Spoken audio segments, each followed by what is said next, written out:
What is Veer Savarkar's association with Nathuram Godse? That was the other name that came up in my research. Yeah. I'd love to hear about Nathuram Godse as well. Like, let's hear that side of it. So, yeah, and again, this is not me supporting Nathuram Godse, what he did. I Yeah. don't think that death is the answer to anything, honestly. Assassination. Yeah. Assassination. Yeah. I don't think someone else's life is in your hands to take. Yeah. So I'm almost against Nathuram Godse, but I'd love to understand his motivations Yeah. and how Veer Savarkar is associated with him Yeah. or with his side of the story. Yeah. Godse is a very interesting character that way. I mean, did we know, like, even the name, it's Nathuram. So his parents apparently had several, all the male child who would be born in the family, they would die, and they thought it was because of some curse or something, and so of some god. And so they said they tried to conceal the gender of this child, and they used to put a nath to him, the Maharashtrian nose ring. And so that's how he got his name Nathuram, which they thought, because of, if you make him a girl, then he won't die. And he lived on to do what he did. He came under the spell of Savarkar when he was in Ratnagiri and became his secretary, his confidant. And when Savarkar was with the Hindu Mahasabha as its president, he was a very, very ardent follower. There was a youth wing within the Hindu Mahasabha, of which Nathuram and also this other guy called Apte, Narayan Apte, who together were executed for Gandhi's murder. They were, they were part of this youth wing. They were very trusted confidants. But in his testimony in court, Godse himself mentions that, as we came closer to independence, Savarkar became almost a pacifist. He said, we are now going to get freedom, and so we should support the new government. It's now a government of and for and by Indians and not outsiders. And so we need to stop, being against Gandhi and Nehru and all of these people, which some of these hot-blooded young men within the Mahasabha, Hindu Mahasabha, were against. And he, Godse being one of them. How old was he at the time? He must be in his 30s. Okay. Yeah. So that's one reason they decided to break away from him. And in fact, there's this anecdote that he mentions saying, when Gandhi was, and that was the peak of the partition, and people were seeing the kind of, refugees who are coming from there, trains full of corpses and all of that, women being raped and houses being plundered. So, and Naukhali and the direct action, what was happening in Bengal. All of that was something that a lot of people, including people like Godse, were seeing, and they were blaming Gandhi for, not taking enough action, rightly or wrongly. But then they were blaming him for letting things come to this pass, where in front of you there is a massacre. I wish the partition had been planned better, but that's because the British left in haste, just as what they, the Americans did in Afghanistan. And most colonizing powers are that they leave the country they colonize to the vultures, and they go away. And what happens is bloodbath after they leave. So something similar happened in the subcontinent, and all these young men who were, aroused by that, they were seeking revenge. And so, in fact, in my research, I came across that Godse, they were not professional killers or anything. They had all kinds of plans to take revenge. They wanted to cross over to Pakistan and bomb the Pakistan assembly when it was in session, to kill Jinnah and all these people, as a retribution. That was obviously, it failed, because how do you manage to cross over and get ammunition and all that?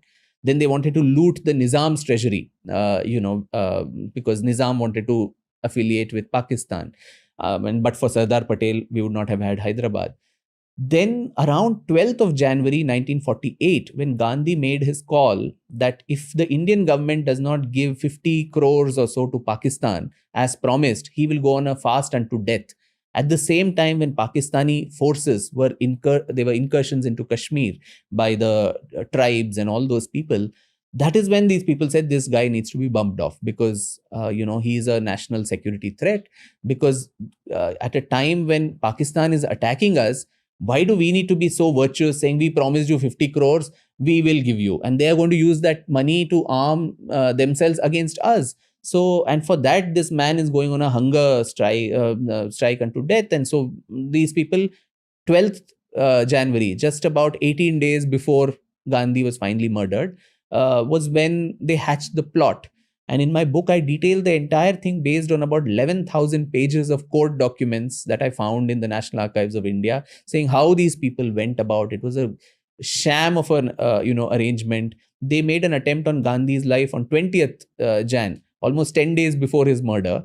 That was an aborted attempt. The police of Delhi, of Bombay, knew that Gandhi's life was under threat, but he was not given enough security, which was again a big mystery as to why that happened. There was so much of information lapses.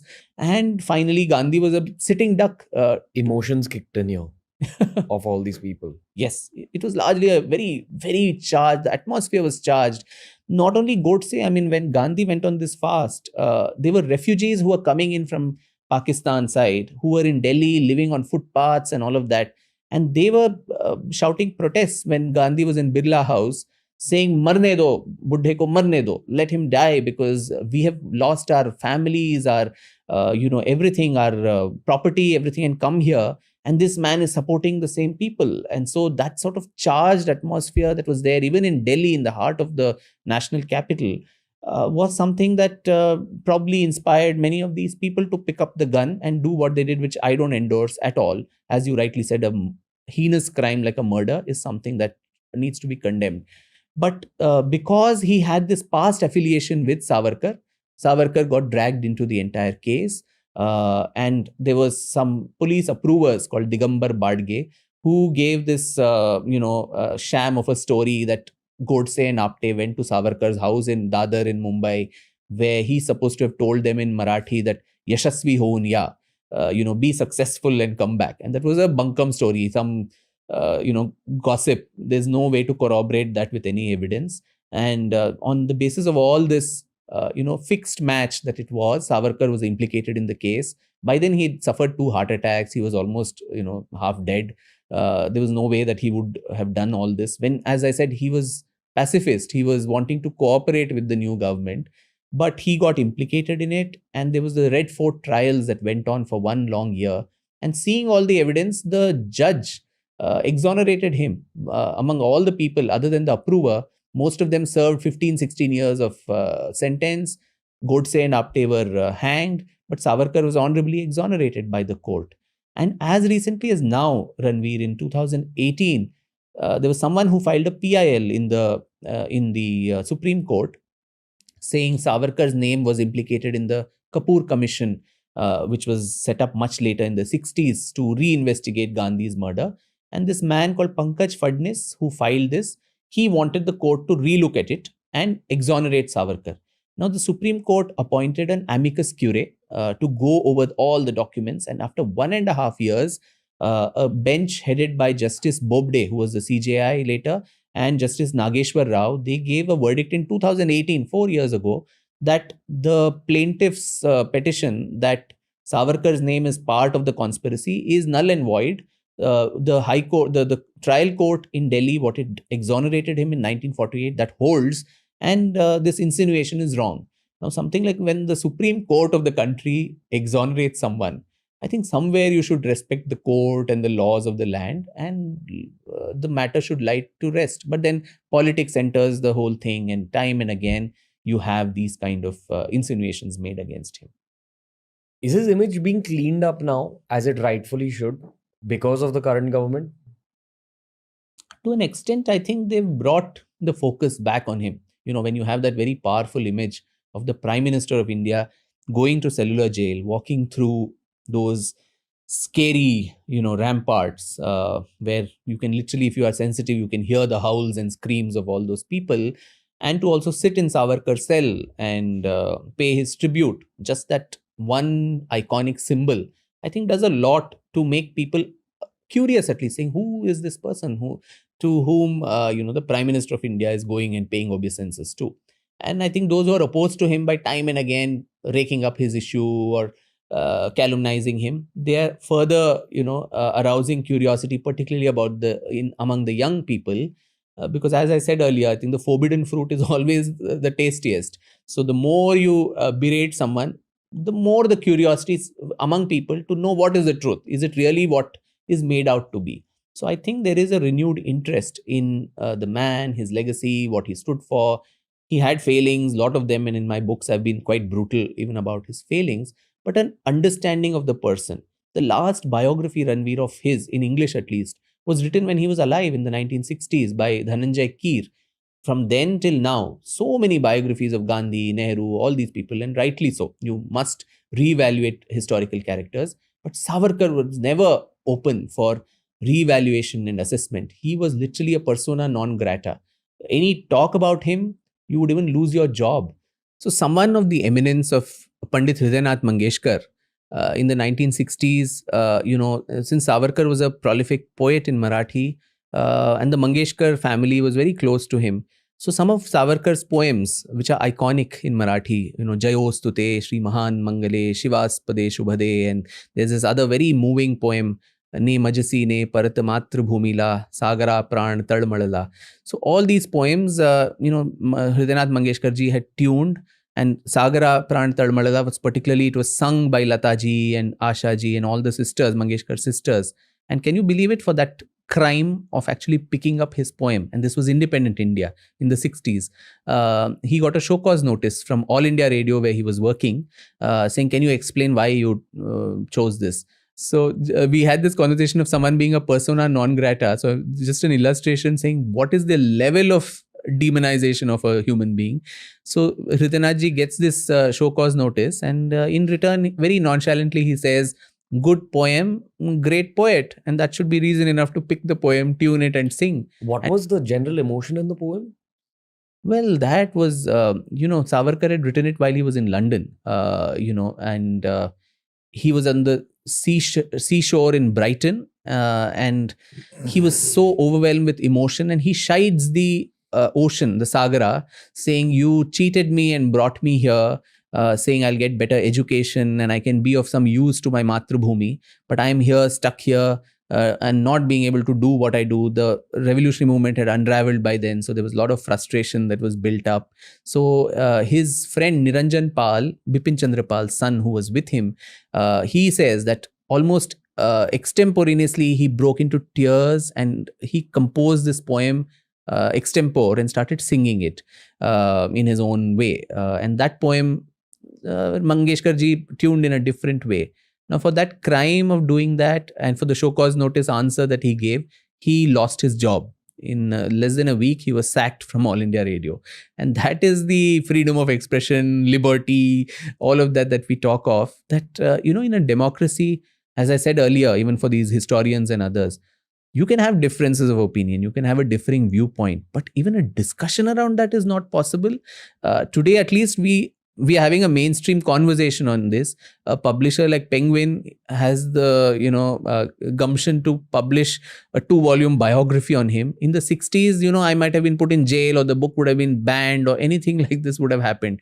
So obviously, when the people who are in the creative space, they know the mind of the ruler, that you do anything, you are going to, face it, the consequences with loss of livelihood, loss of job and all that. Who would want to venture into that? And that is why many of them, including Savarkar, became, unsung heroes. And, several things that came out in the course of the research of this book. How do we even know, particularly in Maharashtra, just as we had the 1984 anti-Sikh riots, the horrific riots in Delhi, in 1948, just flip the digits, you had an anti-Maharashtrian Brahmin carnage across Maharashtra. Really? Spearheaded by several goons of the Congress. And this was as a retaliation against Gandhi's murder. The same people who were singing songs of non-violence and ahimsa, when their leader is assassinated, and that is a horrible crime, no condoning of that. The crime is perpetrated against members of the caste to which Godse belonged, which was a Maharashtrian Brahmin. And so several, Maharashtrian Brahmins were killed in different parts of Maharashtra. They lost their property. There was ethnic cleansing of several villages. No cases filed, none of it. And so I put out on Twitter, in fact, saying I'm doing something on this. And if you have family stories, can you give to me? And I was deluged with information that came from everyone saying, this happened to my grandmother, my grandfather, my uncle, my this and that. And I also interviewed a couple of people who were in their 90s, who were eyewitnesses to what happened. And horrific tales as to how in those 2 weeks or so of mayhem following Gandhi's murder, so many of them lost everything that they had for no crime of theirs, just because they belonged to the same community. And the police didn't register FIRs. There was no justice to all these people. And just think of it, history, they say, repeats itself if you were not listening for the first time. If I think we as a nation or as a government, if we had taken a strong stand against this, that if someone is, a political leader is assassinated, members of the community of the assassin should not face, this kind of music, maybe the anti-Sikh riots would not have happened and many people would have been saved after what happened to Indira Gandhi. So, but then we've let all this under the table. But interestingly, Ranveer, I mean, I asked the people whom I interviewed if I could put out their identity out in public. 90% of them said we'd prefer to be anonymous because the perpetrators of the crime, their descendants and their whatever associates are still in positions of a lot of power in Maharashtra and outside. These were obviously Maharashtrians themselves. Yes, Maharashtrians killing other Maharashtrians. Yes.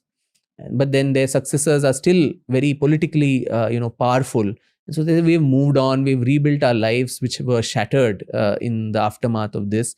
We want to give you the information, but please let us remain anonymous and let us be happy in our lives, which we have rebuilt.